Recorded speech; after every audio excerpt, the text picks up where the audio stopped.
Bonjour Clémentine et merci d'avoir accepté de participer à ce témoignage en vidéo. Bonjour Solène, merci, avec plaisir.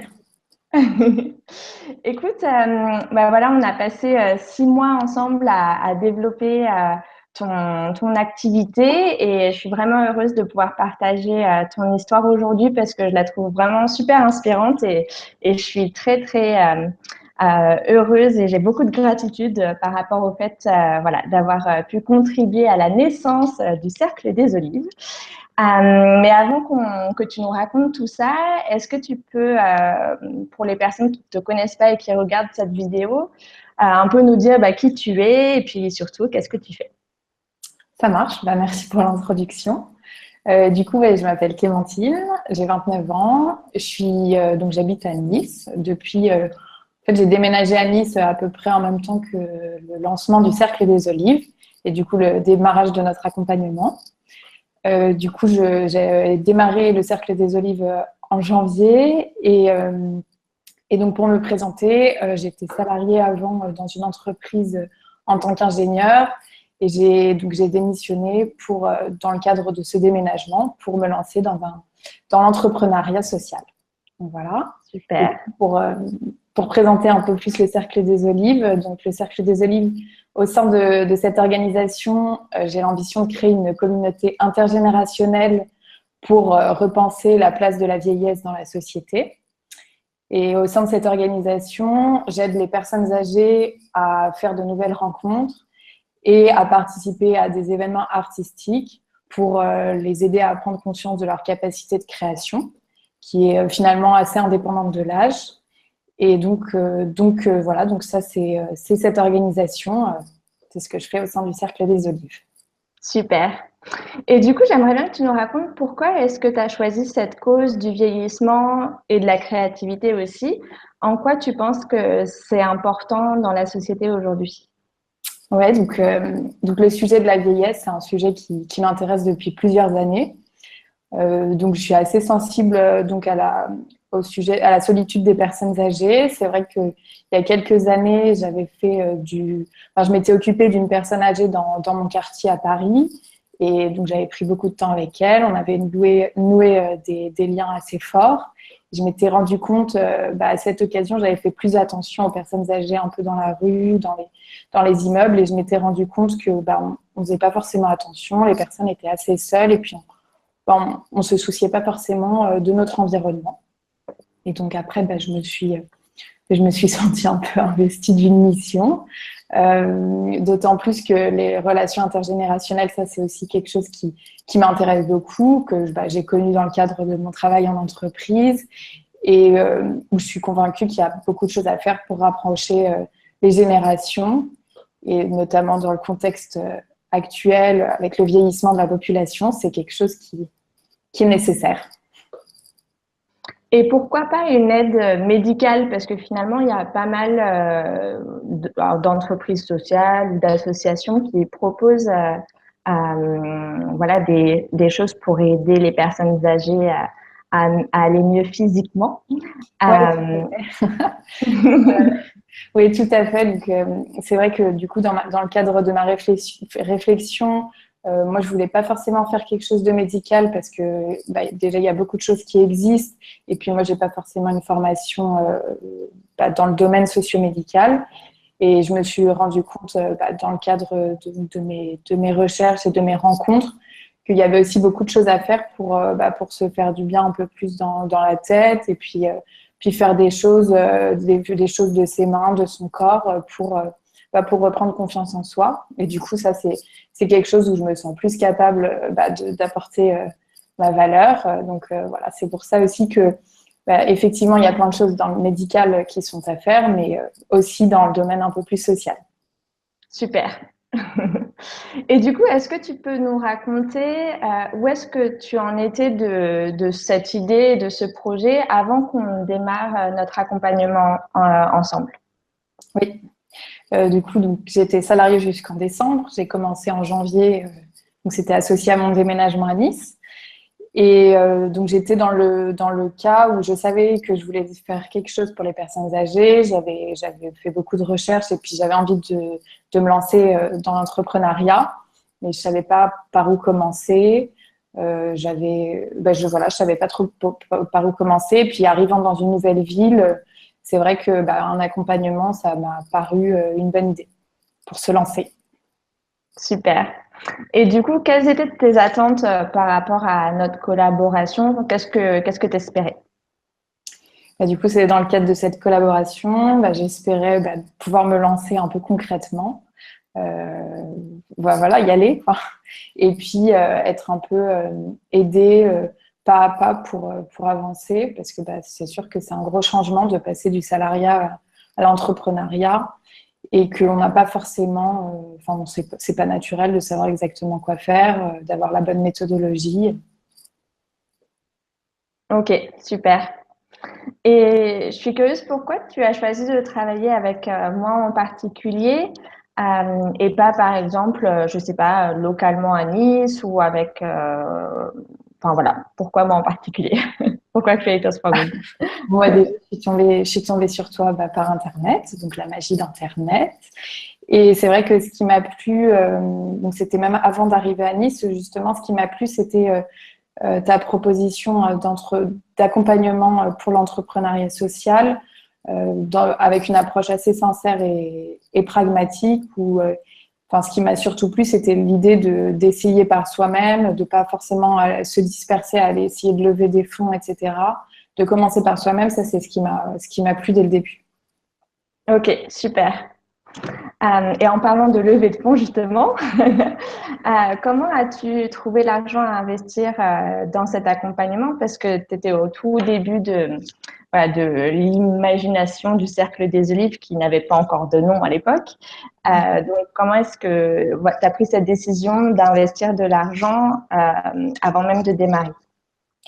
Oui, ça c'est vrai que c'est vrai que c'est une somme assez importante. J'ai pas trop l'habitude de faire ce genre de dépenses.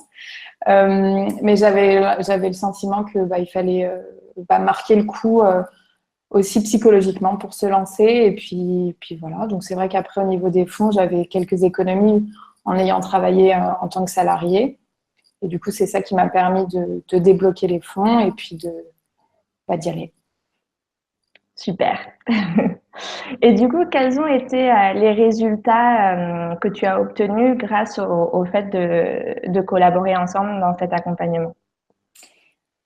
Du coup, c'est vrai que alors je m'y attendais pas trop, mais c'est surtout, enfin, je savais pas trop au départ que l'accompagnement c'est surtout au niveau du développement personnel. Et c'est vrai que sur cet aspect-là, ça m'a beaucoup aidé, essentiellement au début, dans les premiers mois, pour se positionner en tant qu'entrepreneur, savoir ce qu'on veut faire, ce qu'on est, un peu réfléchir aux bases pour créer une entreprise qui nous correspond. Donc ça, c'était vraiment super de ne pas brûler les étapes et d'aller directement vendre quelque chose. Déjà de savoir quoi faire, comment le faire. Et puis aussi donc de m'aider à me dire que je suis capable de le faire et capable d'y aller à fond. Top. Et quel a été pour toi le plus grand changement que tu as vécu dans ces 6 derniers mois, du coup? C'était surtout au début justement de se positionner en tant qu'entrepreneur, d'être à l'aise avec cette position. Donc, pas toujours évident, surtout quand on commence et qu'on n'a pas forcément des résultats tangibles. Surtout que quand on est dans le monde économique et qu'on gagne de l'argent, au début, forcément, on ne gagne pas d'argent. Donc, on doit réfléchir à beaucoup de choses. Donc là, c'est pas évident.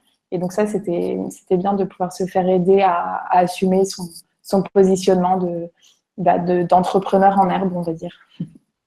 Ok, super. Et j'aimerais bien que je rajoute des petites questions par rapport à ce que on avait prévu, mais simplement voilà, pour rajouter et aller au bout voilà, de ce qu'on a vécu et partagé ensemble aussi. Quels ont été les résultats concrets ou les choses, les milestones, j'ai pas le mot en français, voilà, qui t'encouragent aujourd'hui avec le Cercle des Olives? Qu'est-ce qui concrètement t'a fait avancer?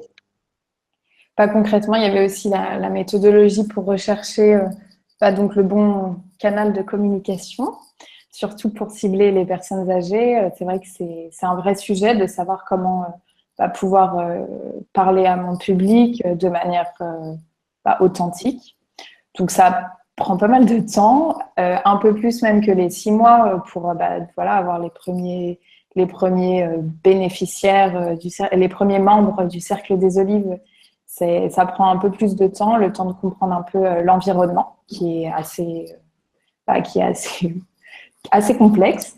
Et du coup, au niveau des résultats, je suis sur une approche aussi pour essayer de sensibiliser les enfants, les petits-enfants, pour les aider, pour leur proposer à eux directement d'offrir des cadeaux à leurs grands-parents, des cadeaux de type sortie artistique. Et donc là, c'est vrai que je commence à avoir des premiers résultats sur Internet. Donc voilà. Avec aussi une demande d'interview très récente. Voilà, une petite demande d'interview dans un journal local. Donc ça, c'est tout nouveau pour moi, la communication. Et c'est sûr que c'est très encourageant de voir que localement, ça plaît des nouveaux projets de ce type. Super, félicitations à toi. Merci. En dernière question, je voulais te demander, qu'est-ce que tu dirais aux personnes qui regardent ce témoignage, qui en apprennent plus sur ton histoire et qui hésitent à se faire accompagner alors qu'ils ont envie de démarrer dans l'entrepreneuriat, pardon. Qu'est-ce que tu leur dirais?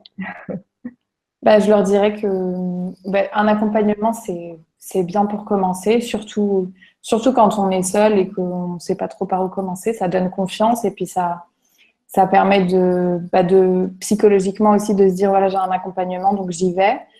Donc ça, c'est vraiment quelque chose qui est super et qui permet aussi au début de ne pas abandonner. Dans les premiers mois où on ne sait pas trop comment ça marche, on n'a pas de résultats, on n'a pas l'habitude. C'est vraiment quelque chose qui nous permet de continuer. Et donc, c'est pour ça que je conseillerais l'accompagnement. Après, c'est vrai qu'au niveau concret, après, c'est à nous d'y aller. Hein. C'est pas magique, il faut poser les actions. Mais c'est bien au début d'avoir un peu un petit professeur, comme un professeur de conduite, qui nous accompagne, mais il ne tient pas le volant. Très bien. Écoute, merci beaucoup pour ton partage. Est-ce que tu as une dernière chose à partager, un mot de la fin? Déjà, merci de m'avoir accompagnée. C'est vrai que c'était une très bonne expérience de te découvrir et puis d'apprendre tes méthodologies. Voilà, donc ça, c'est vrai que c'est peut-être ce que je voulais dire pour finir, te remercier. Et puis aux personnes qui écoutent ce témoignage, de bien se renseigner pour un accompagnement, mais de pas trop hésiter, surtout si on accroche dès le début, parce que c'est l'humain avant tout. Ouais, c'est très vrai. Je me rappelle de notre toute première rencontre. Tu étais encore dans ton entreprise. Je me rappelle que tu étais dans une salle de réunion. Ouais. Et c'est super de te voir aujourd'hui où tu vas de temps en temps au coworking, etc. Et même si effectivement ça prend du temps de capter l'attention des personnes âgées et de gagner leur confiance aussi pour qu'elles rejoignent le Cercle des Olives, je trouve que toi, tu as beaucoup évolué pendant ces 6 mois et je suis super fière de tout ce que tu as concrétisé, du journal aussi dont qu'on n'a pas forcément évoqué, mais que les personnes pourront découvrir. Je mettrai en fait le lien vers ta page Facebook parce que c'est vrai que le vieillissement, on est tous concernés, on a tous des aînés, que ce soit dans notre famille ou nos voisins, et je suis sûre qu'il y a plein de personnes qui seraient inspirées par le fait de voir tout ce que tu partages, tout ce qui est positif sur le vieillissement et aussi sur la créativité. Donc, je mettrai le lien vers ta page Facebook ou ton blog Medium sous la vidéo pour les curieux. Ça marche. Et puis de mon côté, je voulais te remercier aussi déjà d'avoir partagé ton histoire aujourd'hui, pour ta sincérité, ton authenticité. Et puis, pour encore une fois m'avoir fait confiance pour t'amener sur ce chemin de développement personnel qu'est l'entrepreneuriat. Ouais. Je te souhaite plein de belles choses et je suis très confiante dans le développement de ton activité et longue vie au Cercle des Olives. Merci beaucoup.